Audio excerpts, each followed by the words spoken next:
This is the East Idaho Prepcast on IdahoSports.com. Hello and welcome in. It is another off-season edition of the IdahoSports.com Prepcast series here. Today, it's an edition of the East Idaho Prepcast. This is our breakdown of all things District 5 and 6 athletics in the great state of Idaho. My name is Brandon Baney. Let's bring in our East Idaho Prepcast host and expert and resident. It is Sean Kane. Sean, what's going on? It's summertime. Things are good. Lots of trips, doctor's appointments. As if you've tuned in before, as many of you know, I'm a teacher. And so someone's always like, what do you do in the summer? And I go, the things you normal people do during the year, like doctor's appointments. I went to the bank, like things I never can do during the school year. So I've been doing a lot of normal people things. And it's hard on you guys. I get it. Sean's big day on the town in Pokey, bank trip, doctor appointment. You got yourself all tuckered out, little guy. Pharmacist went to a store that's blue and always busy. I don't want to give them a cred over the airways, but yes, they're we always all know. busy. For sure. Well, as a reminder, this is an off-season series. We are continuing through the month of July.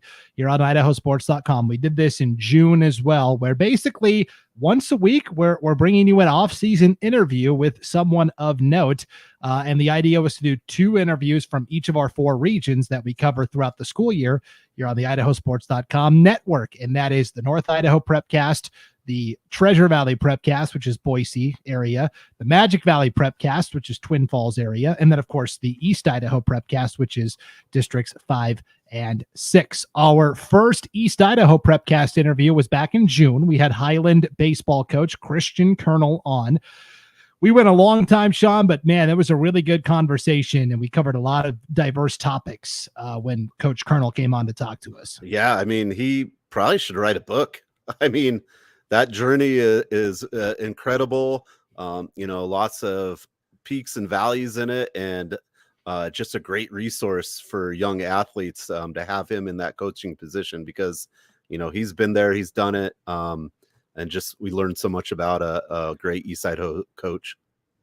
And you can find all of these previous interviews that we've done on the IdahoSports.com YouTube channel, Facebook page, or Twitter account. We're broadcasting live there right now, video-wise. You can also watch this on replay, of course. You can also listen to all of these Prepcasts in the East Idaho Prepcast feed by subscribing to the East Idaho Prepcast on your favorite podcast app, Google, Apple, Spotify, Stitcher, etc., or also at IdahoSports.com. Across the top of the homepage, we have a little tab that says Prepcasts. From there, a drop-down menu. You click on East Idaho Prepcast, and you are ready to rock and roll. Other interviews so far this summer from other areas. From North Idaho, we talked to Grangeville girls basketball coach Michelle Barger. From the Treasure Valley, we talked to Ethan Ingram from Vision Charter, the first basketball player in school history to sign with a college to play at the next level. And from the Magic Valley, we've wrapped up our off-season series there, Sean. We talked to Richard Whitelaw, the athletic director and boys soccer coach at the Sun Valley Community School. And then last week, we talked to Burley athletic director Randy Wynn. He's also the basketball commissioner for referees during the basketball season, and he is a basketball referee himself. So we talked mostly about basketball officiating, and it was a really good and fun conversation. Yeah, District 4 refs. What can I say? I'm just joking. No, it's good. It's been really interesting. I really enjoyed the Northern Idaho one coach there. That was great. It's just been some good insights into all different regions of Idaho and the high school sports, and just some different little caveats you might not even know about. For sure. Well, let's settle back into what's going on here in East Idaho. The big story is through the month of June, we had our IdahoSports.com Team of the Year contest. We basically chose 16 state champions from the 2023-24 school year, 8 boys champions, 8 girls champions across 16 different sports. We randomized them and placed them on a bracket.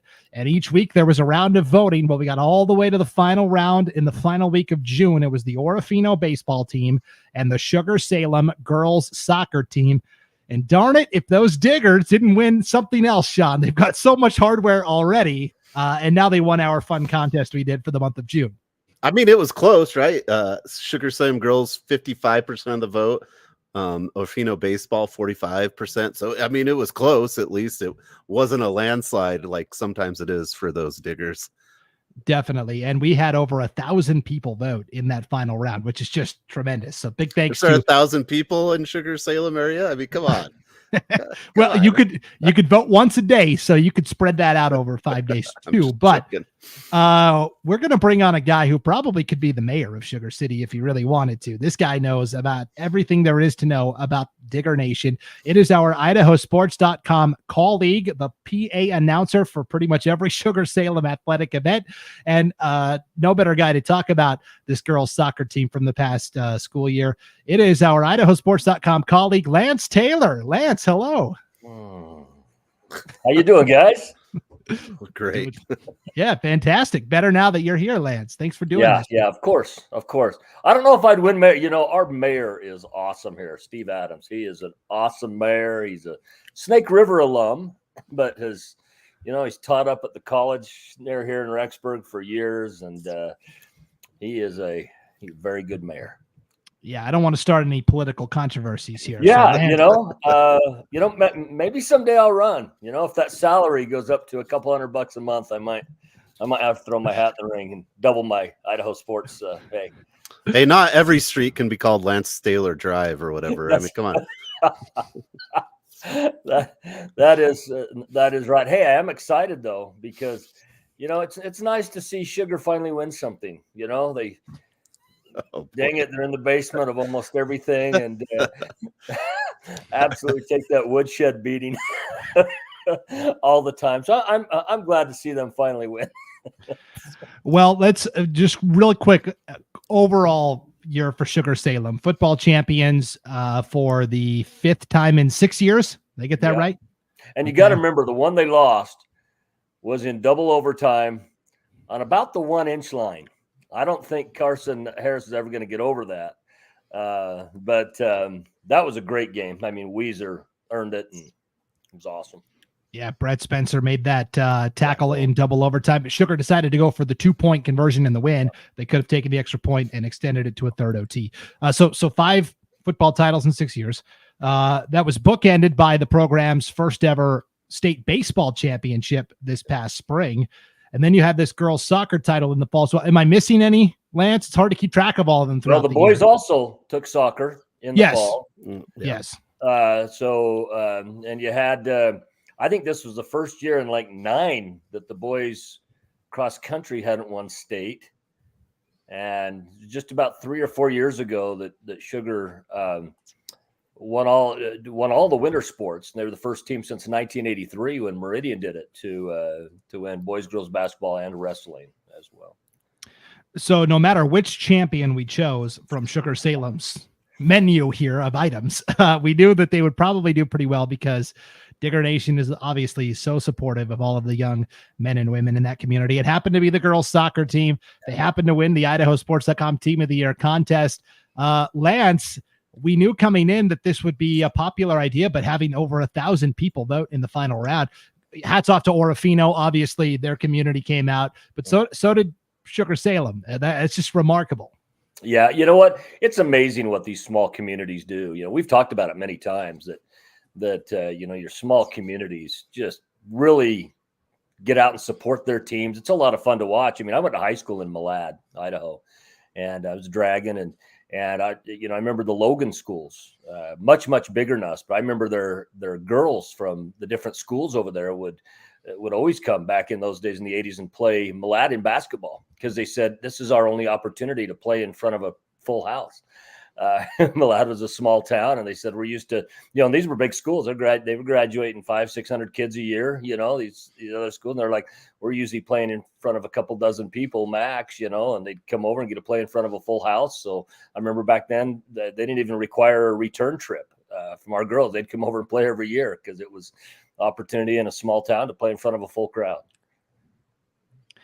Yeah, so let's talk about this girls soccer team specifically from Sugar-Salem. You know, they did have some really impressive seniors that moved on, but at the same time, they had some underclass. I mean, I think of Andy Pedersen right away as an underclassman. She was the Mountain Rivers Conference offensive MVP. I mean, it's just incredible. She's a sensational athlete. She comes from a family of very good athletes. Soccer has been really their prime, and she last year was the starting point guard on the girls basketball team too. Very good, plays on a good AAU team as well. Fantastic athlete. Did track to stay in good shape in the spring as well as playing some club soccer. But she's one of those good returning players. They got 17 returning players from that program last year. 17. Scott Terry finds himself in an extremely good position. He's done an excellent job because up until 2 years ago, soccer was one of the sports that Sugar hadn't taken state in, and this year baseball. I don't know if you realize that's Sugar's first state championship baseball team ever. And I talked to the guys after that game too, and it's the same with the girls. I talked with them and said, you know what? They might go on and win 50 more, and every one of them will be neat, but you will always be the only one that was ever the first. And that's pretty special. Yeah, I was just thinking Scott Terry, he coached the boys and the girls at the same time, right? For the state championships, did one and then did the one right after. And I don't remember which one came first. But he also is the tennis coach at Sugar-Salem. Yeah. So know him through that. Yeah, and I've known him for a few years and got to talk to him, and he was just like, yeah, just the part of like you won the one and then trying to emotionally regain yourself to go back and coach another one. It was pretty interesting, but he's a phenomenal coach and he does a great job. So I just had to give him a shout out while we're talking about this girls soccer team. Yeah, his mom was actually raised right here in Sugar-Salem. In fact, she was raised in the house that is my next door neighbor. Scott's grandfather is my next door neighbor, but he was raised down in Texas at the time. His parents owned a number of Papa Murphy's down there, pizza places, and before they moved up here in Texas was massive for soccer. And he's excited for tennis this coming year. Sugar finally getting their own tennis courts. Yeah, that would be great. And in fact, those are about half built right now. They've their home tennis courts have been Madison High School's old tennis courts, and so they've been going into Rexburg to do that, which was great. It's a great place, but it brings an extra bit of excitement when you have your own, and we're excited to see that. So I know Coach Terry is, looking forward to another great soccer season. That was his boys' second state championship in a row, the girls' first, and so between that and tennis, and then teaching school at the high school, Coach Terry's a pretty busy boy. Yeah. And he did coach both the boys and the girls. He's done this for a couple of years now. Lance, they say imitation is the sincerest form of flattery. South Fremont just very recently has decided, hey, we're going to do the same thing. Steve Rowley is coaching both the boys and girls soccer programs. Yeah, there's certain things to do the same. Track and field's that same way, boys and girls. Sometimes you get in the bigger schools. They'll have a separate boys coach, a separate girls coach and stuff. But, it's amazing when they're all training together. They're all working out together. They're all doing the same thing. Just that continuity. And when a program is successful, that kind of bleeds throughout everything else within that program, and it's hard sometimes when you look and say, well, we've got a really good boys program or a really good girls program, and then the other one is down and stuff. And sometimes you look at that divide, separate coaches, everything. It's nice that happens to be a sport, one of the sports where you can coach those both together. You can't really do that with baseball and softball. You can't do that with volleyball and football that take place. You can't do it with boys and girls basketball. But with soccer, since they play on the same days in the same places, you can do that. Yeah. And I was going to say, I think Century is also kind of went to that where they're going to have kind of one head, kind of a director of soccer operations and a couple other assistants, but there's going to be just one man at the helm, Jamshi Rumiani. So it's kind of a formula that seems to be working. Yeah. Well, and I think Century, speaking of the Diamondbacks, I think Century is going to step up there this fall with some of their sports and do very, very well. I think their football is going to catch some people off guards this fall. I think they've got a great opportunity, and it'll be nice to see the Diamondbacks do well. Yeah. Hey, on that subject, Sean, what is going on facilities wise at Century this offseason? We've seen in the school district, school district 25 down there. Highland got some new digs. Obviously, Pocatello got some new digs. It's Century's turn now, right? They're at the front of the line. Yeah, they're working on the football field. They're putting in the turf. Yeah. They started, I don't know how many weeks late, but it's going. The dirt's up. I don't know the process of if it's closer. I don't know, but I mean they scheduled all away games until a certain point, hoping it would be ready by then. But I don't know, but at least it's getting done at this point.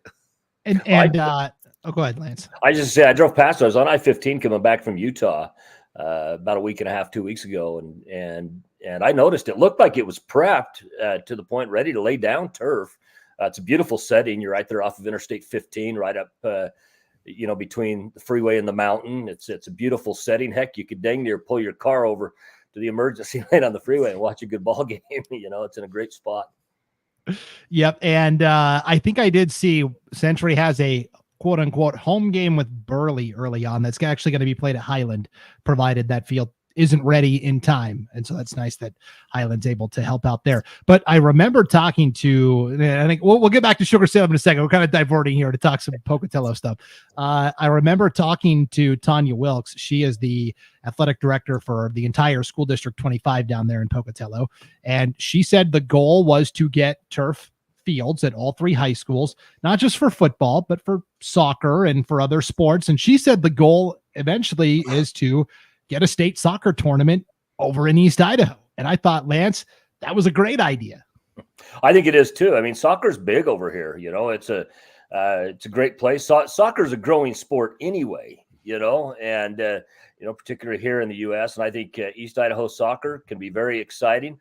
Like all fall sports in the state of Idaho, towards the end of the season, it's a little chilly.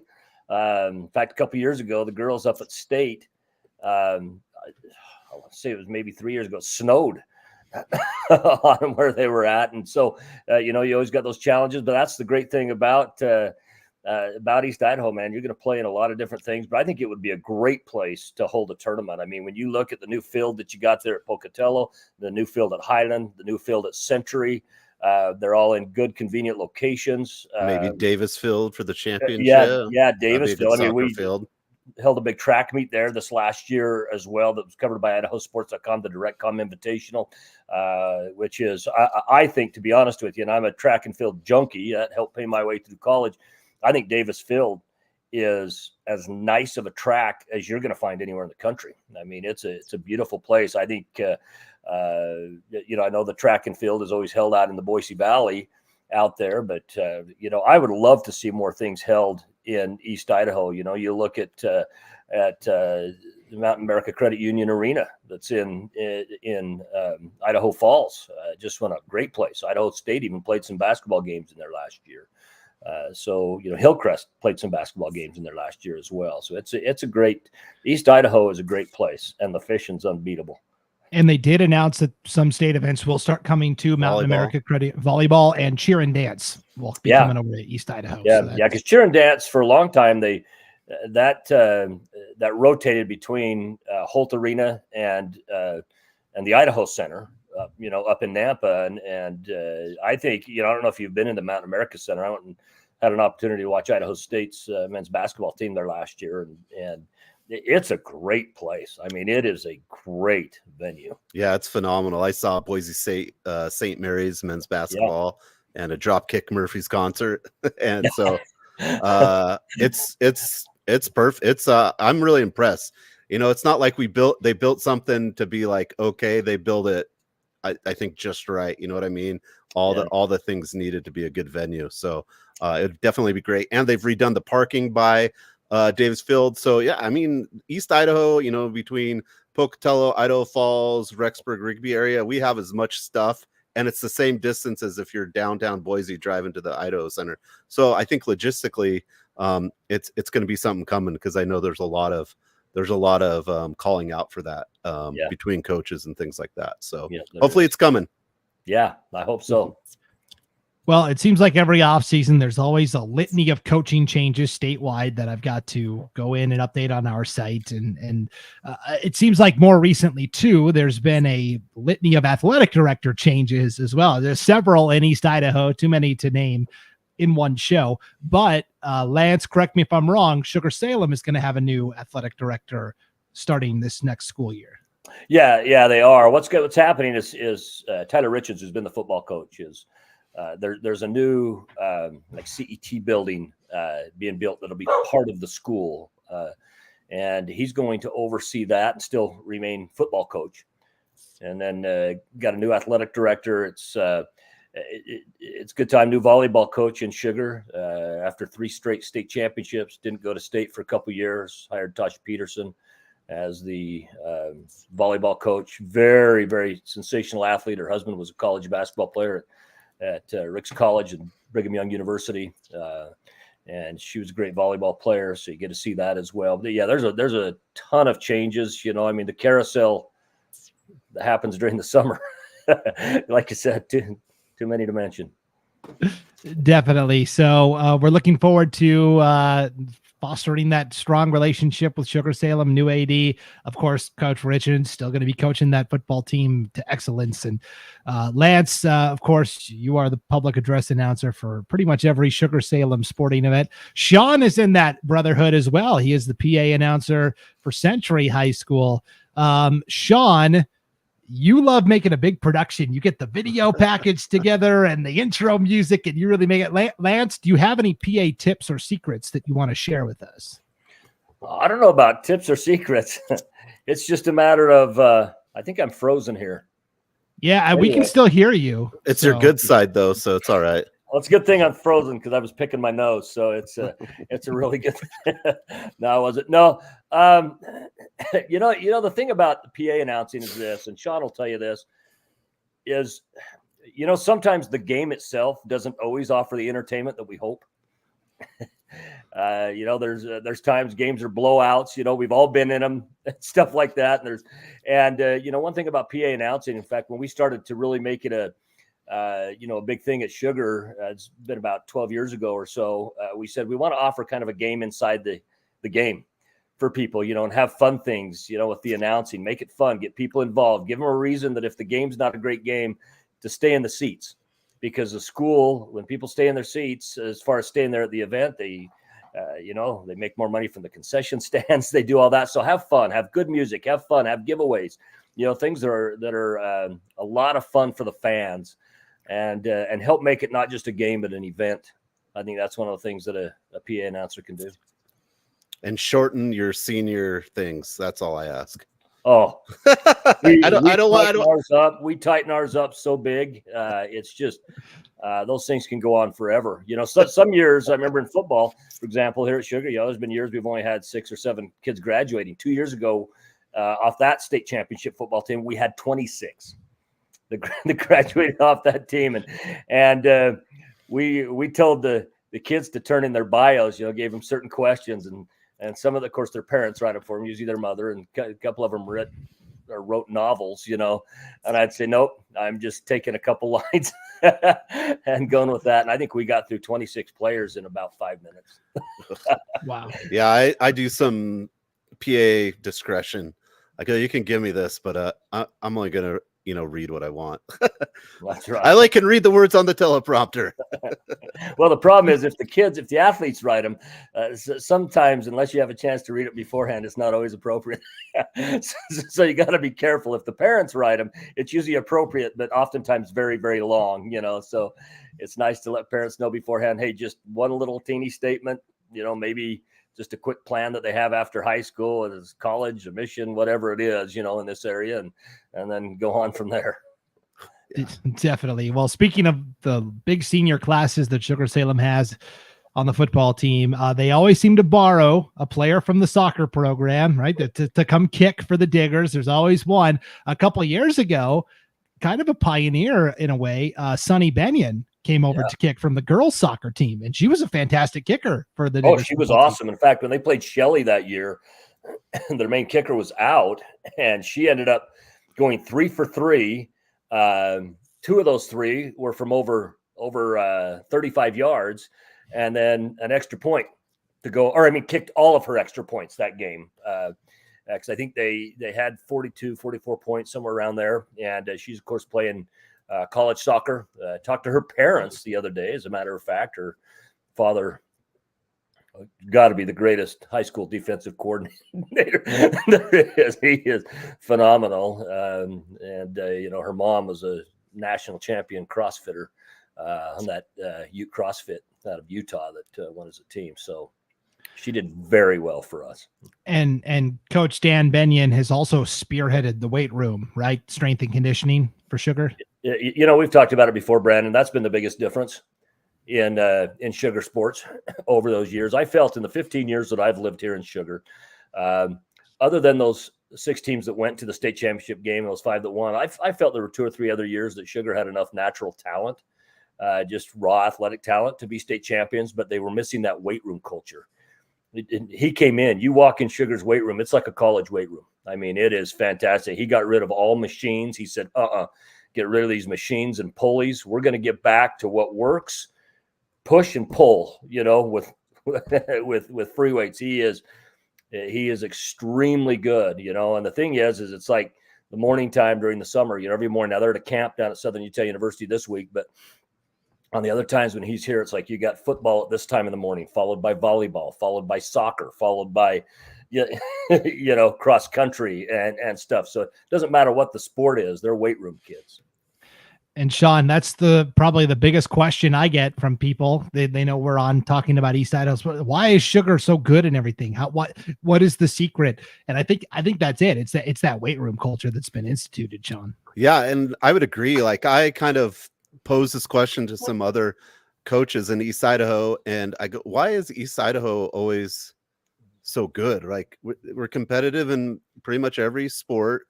If you looked at facilities and things like that, you would think Boise would be way ahead of us, but we're always so good. And what everyone told me is East Idaho just has so many good coaches, like your strength and conditioning coach. There's just so many good coaches, like Nick Sorrell at Highland. Just, you have really good coaches, and with those really good coaches in East Idaho, it just makes a huge difference on the athletes. Because if you're a good coach, like in my opinion, you can take a C player and make them play B. You might not ever get an A out of them, but if you're getting C's to play as B's, you're doing something right. Yep. Definitely. Yeah, so I think you're absolutely right on that, Sean. There is a litany of fantastic coaches here. I mean, you can go in any school. I mean, you look at 2A, start at 2A. Look how programs, how dominant over the years the nuclear conference has been with Firth, with North Fremont. Look what Westside has done down in District 5. Sugar at 3A, Skyline at 4A in football. Highland last year in 5A. And when they're not up, it tends to be another East Idaho team that steps up and takes that spot. When it happens, like what Bear Lake did. When they were at 2A, of course, they're heading back up a school size again this year too, which will add 4 teams. A well-needed 4th team into that conference in District 5. But there's kids enjoy it, and parents are supportive, towns are supportive, and it's just one of those places where it's conducive to not just have the sports but have success. And I think what you get with good coaches, and Sean and I, we've talked about this as we've done games together before too, is everybody has a team, not everybody has a program. And when you have good coaches, they tend to build programs. So as the talent goes up and down, the competitiveness is always still there. Yeah, there's just high standards. And I think a lot of these places in East Idaho have the high standards. If it's Soda Springs winning 12 cross-country titles in a row, I mean, you don't do these things without the high standards. Sugar-Salem, what's the coach from Sugar-Salem that has 50 state champions? Yeah, Brett Hill. I mean, and Brandon talked about the coaching carousel. You don't see that as much. I mean, you see it in East Idaho, but you don't see it as much. Or you have a change, but you still got the people that don't get named, right? You've got so-and-so that are still helping with the program. You got old man Marley, who's helped cross country for 50 years. Yeah. He never gets named, but East Idaho has a wealth of these people that are always helping coaches, and they're not the head coaches. Their names aren't on anything, but a lot of those people that make it so important or so valuable and connect with the student athletes, I think that's what we have a wealth of. And obviously in Sugar-Salem had a wealth of it this year for all their great success. But just East Idaho in general, you don't see a ton of big coaching changes, because I think, like you said, you have these programs and you have these standards at a level, and no one ever wants to see that level go down. And you got to be willing to do hard things and, tell the students and stuff hard things. And I think that's what makes great coaching. Well, and it raises the schools around you as well. It does for them. I mean, you look like at cross country last year, Sugar was down a little bit as far as overall talent, and talent goes up and down. They're still competitive at state, but all of a sudden here comes South Fremont out of nowhere. They take state, I just think that there's a good camaraderie. There seems to be in East Idaho amongst the coaches as well. I know in track and field's kind of unique this way, where you want to see athletes do really well. I coach the high jumpers at Sugar, but yet you want to see it's one sport, in football, for example, in football and basketball, baseball, things like that, you strategize to exploit the weakness of your team. That's the way it is. And that's the way it should be, but that's what you do. You take a sport like track and field, for example, and as much as I want my kid to win, my athlete to win, I don't want it to be because somebody else had a bad day. I want it to be because my athlete got better. But if that high jumper's out there, like the Bush kid from Bear Lake, who hadn't done over 6'10" since his sophomore year, and all of a sudden goes 7'1.5" at the state championships, you're dang right I want to see that. I don't care if he's from my team or not. If my kid steps up and can jump over 7'1.5", then great. But I don't want somebody to go out and have a bad day for my kid to win. That's track's a little bit different that way. So the coaches, a lot of camaraderie between the coaches. Yeah, Christian Bush from Bear Lake clearing 7'1.5", low key, one of the most signature athletic events. Like, it went kind of under the radar a little bit, but we're going to look back on this and go, wow, I can't believe that happened. That's remarkable. Yeah. Will it ever be beat? I don't know. Not in my lifetime, I don't think, but well, you got unreal. The record is 7-2, which is from Bailey out of Minico. Did that back in the 90s, actually. But for that school size that Bear Lake was, which was formerly 2A, will now be 3A. That's I think the state record was 6'10.5", I want to say, before that, and just absolutely fantastic. In fact, I was doing some jump training today with my son that'll be a freshman this year, and my nephew. My nephew took second in high jump in 3A at state. And he was talking about what a special thing that was to sit there and watch Christian Bush do that, for the 2As, because he also, even though they weren't competing against each other at state, they'd competed against each other all year long. And he said, man, just watching that, it was just amazing. Well, you know what that's going to do? That's going to inspire some kid that was out there that had never jumped to start jumping and maybe realize, hey, man, I'm pretty good. And that's what success does. You see something that inspires you, and those around you will get better. Yeah, pretty remarkable. That's for sure. So, Lance, it's been great talking Sugar-Salem sports and East Idaho high school sports with you. In case you missed out on the show, just to sum it up, East Idaho's the best, and that's all there is to it. That's kind of the conclusion we all came to. Yeah, well, it used to be on that fringe, and then we kicked you out of here. And once you left and went up north, that's where we really took the jump. That's where we got rid of all that dead weight we had, Wow. and Wow. now we miss you down here. Miss you for sure. I lived in Pocatello for 5 years and now live up north. And so I do miss my certain spots in Pocatello for sure. But Lance, coming up this fall, starting in August, you're going to be talking weekly on IdahoSports.com, not just about East Idaho sports, but you're looking big picture, national type stuff with a new show that we are launching called Yappin' Sports. Yeah, excited. Yappin' Sports, and that's exactly what we're going to do. We're going to yap sports and kind of the focus of it, because Idaho Sports is doing a lot of revamping coming up. You guys who are out there listening, are not going to want to miss what's going to happen to Idaho Sports this next year. I mean, it's a little bit of shock and awe. It's going to be awesome, but the idea with Yappin' Sports is to take a lot of things that are going on nationally. Not that we won't talk about local stuff too, but obviously we're still going to have the East Idaho and North Idaho, Central Idaho, all those podcasts that you do, Brandon, for the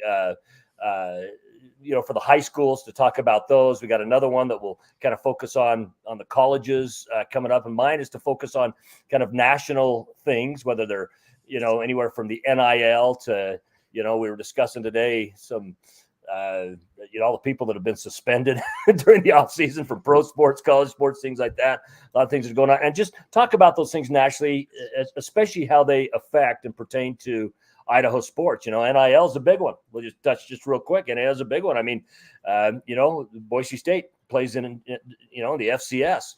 And so, how's a team like Boise State? It'll be interesting to talk to their athletic director, to talk to their coaches and stuff. And how are you going to compete in the world of NIL, especially when right down the road from you, you got, University of Utah, BYU, who have deeper pockets, Oregon. and those schools are looking at it and saying, well, and then there's, the Oklahomas and the Texas that have deeper pockets than us, and stuff. And so it'll be interesting. We cover these topics. Yeah, it's going to be fascinating. It's going to be a broad brush, whatever Lance feels like talking about. It's going to be on Yappin' Sports. And yes, our entire podcast network is getting a fresh coat of paint.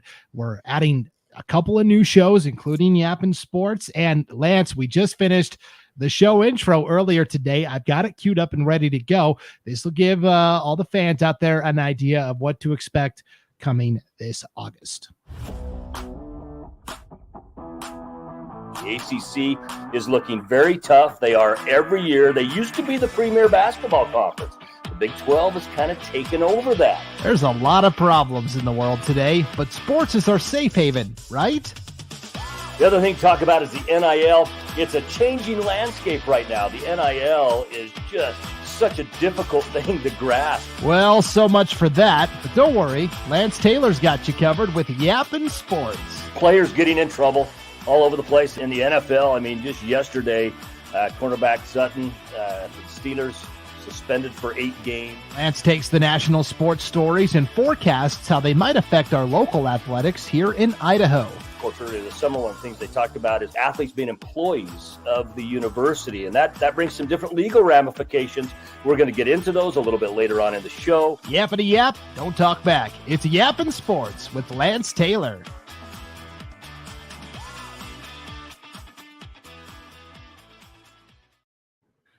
And so we are so excited to add this to our menu of options here coming up in August on IdahoSports.com. Sean, as somebody who just saw that for the first time, let me just get your quick thoughts on that. I mean, it was good until your voice came on, but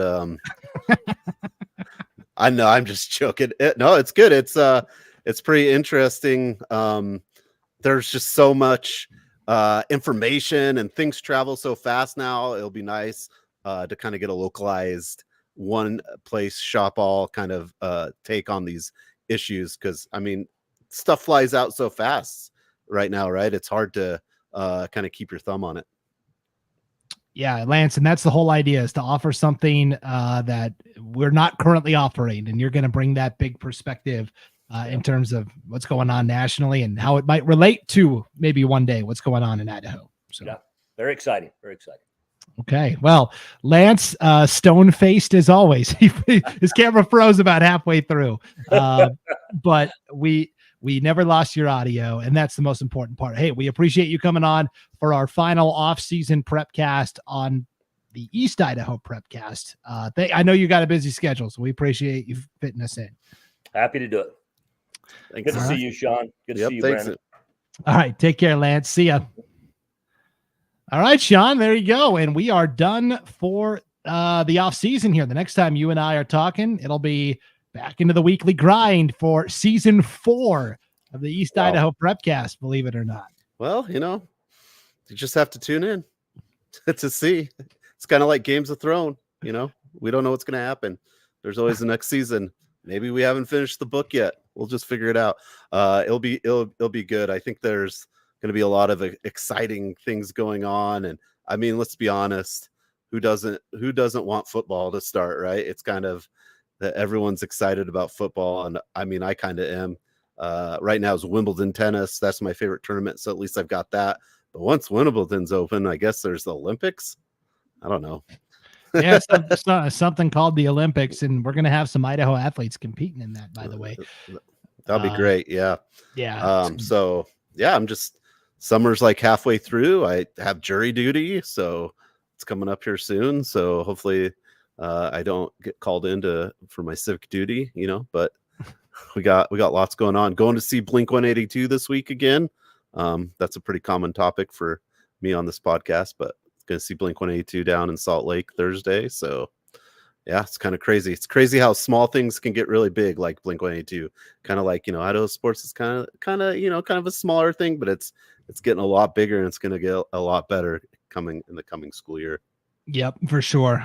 So you mentioned it. We're kind of creeping up towards football season. We're like 8 weeks out now. We're going to have our, of course, statewide previews. We write a preview for every single football team in the state of Idaho. Those will be, appearing on the website soon. We're also doing now our weekly top 10 list, Sean. Every week between now and basically the start of the season, we're going to count down the top 10 at each position in the state of Idaho. We've already done our top 10 offensive linemen. And then just earlier today, we published our top 10 defensive linemen in the state of Idaho for the season. There were some East Idaho guys that made the list.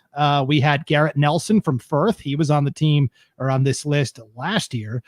Orrin Miller from North Fremont made the cut, and so did Dallas Nelson from West Side. Those are all 3A guys there. Yeah, just some good offensive linemen. And, those teams are usually good. And, I'm no football expert, but, man, if you have a good offensive line, what a difference it can be in high school football. Man, what a difference. Yep. So you can check those out right now on the homepage at IdahoSports.com. Until then, we will see you in August. Sean, enjoy the rest of your summer vacation. I will give it my best shot. You too. Keep it real up there, up north. All right. Sounds good. We've got 2 more off-season interviews to go for the next 2 weeks here in July. North Idaho, Treasure Valley. Which one's going to be next week? You'll just have to tune in and find out. But until then, for Sean Kane, I'm Brandon Baney. Thanks for tuning into this off-season edition of the East Idaho Prepcast on Idaho Sports.